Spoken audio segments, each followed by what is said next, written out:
വയനാട് ചൂരൽമല ഉരുൾപൊട്ടലിൽ അച്ഛനെയും അമ്മയെയും സഹോദരിയെയും നഷ്ടപ്പെട്ട ശ്രുതിയെ അറിയാത്ത മലയാളികൾ ആരും തന്നെ ഉണ്ടാവില്ല.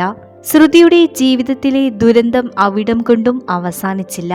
ശ്രുതിയെ വിവാഹം കഴിക്കാനായി ഒരുങ്ങിയിരുന്ന ജെയ്സൺ എന്ന യുവാവ് വയനാട് ദുരന്തത്തിനിപ്പുറം ഒരു മാസത്തിനുള്ളിൽ ഒരു ആക്സിഡന്റിൽ മരണപ്പെട്ടിരുന്നു. അതേ ആക്സിഡന്റിൽ ശ്രുതിക്ക് കാര്യമായി തന്നെ പരിക്ക് പറ്റുകയും ചെയ്തിരുന്നു. ജീവിതത്തിൽ ദുരന്തങ്ങൾ മാത്രം സംഭവിച്ച ശ്രുതിക്ക് താങ്ങായി നിരവധി പേർ രംഗത്തെത്തിയിരുന്നു. മാത്രമല്ല സർക്കാർ പിന്നീട് ഒരു ജോലിയും നൽകിയിരുന്നു. ഇപ്പോൾ ശ്രുതിയുടെ ജീവിതത്തിൽ സന്തോഷകരമായ ഒരു കാര്യമാണ് നടക്കാൻ പോകുന്നത്. ദുരന്തങ്ങൾ മാത്രം നേരിട്ട ശ്രുതിയുടെ ജീവിതത്തിൽ മറ്റൊരാൾ കടന്നുവരാൻ പോകുന്നു. ഈ വാർത്ത ശ്രുതി തന്നെയാണ് പങ്കുവച്ചിരിക്കുന്നത്. പുതിയ വിവാഹ ജീവിതത്തിലേക്ക് കടക്കുവാൻ തയ്യാറെടുക്കുകയാണ് ശ്രുതി.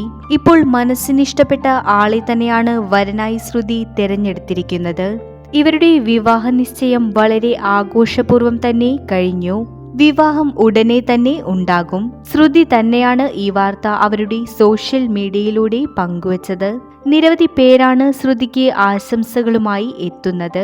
സന്തോഷം നിറഞ്ഞ ഒരു ജീവിതം ഇനിയെങ്കിലും ആ കുട്ടിയുടെ ജീവിതത്തിൽ ഉണ്ടാകട്ടെ. എല്ലാവരും ആശംസകളും പ്രാർത്ഥനകളും ഇരുവർക്കും നൽകുന്നുണ്ട്. കൂടുതൽ വീഡിയോസിനായി ചാനൽ സബ്സ്ക്രൈബ് ചെയ്യൂ.